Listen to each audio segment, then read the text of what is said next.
आता जर बघायला जाल तर आजाराचं स्वरूप बरंच बदललेलं आहे. हे आजार साधारणपणे या गेल्या 2 दशकातले आजार आहेत, ज्याच्यामध्ये आपण बघतो की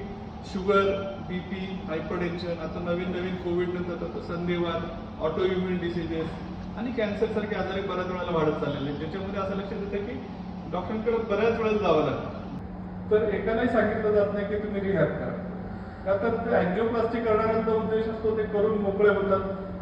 पेशंटही जातो, परत आले तर परत करू, परत आले तर परत करू, पण त्याच्यात रिहॅबिलिटेशन प्रोग्राम सांगणं आणि तो अशा पद्धतीने इम्प्लिमेंट करणं,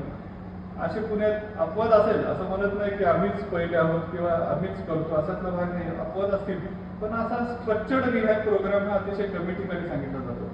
जिथं अँजिओप्लास्टी बायपासला 4 लाख, 5 लाख, 6-7 लाख रुपये खर्च केले जातात, तिथं त्या स्ट्रक्चर्ड रिहॅब प्रोग्रामसाठी 25,000 रुपये खर्च करणं पेशंटसाठी काही जड नसतं. हॉस्पिटल्समध्ये बऱ्याच वेळेला इंडोर बिलामध्ये होतात, आयपीडी इन्शुरन्समध्ये होऊन जातात, पण ह्या गोष्टी सांगितल्या जात नाहीत, ते प्रोग्राम अरेंज केले जात नाहीत आणि त्याचा फटका पेशंट असा बसतो की तो रिपीट अटॅक किंवा रिपीट एपिसोड्स येतो.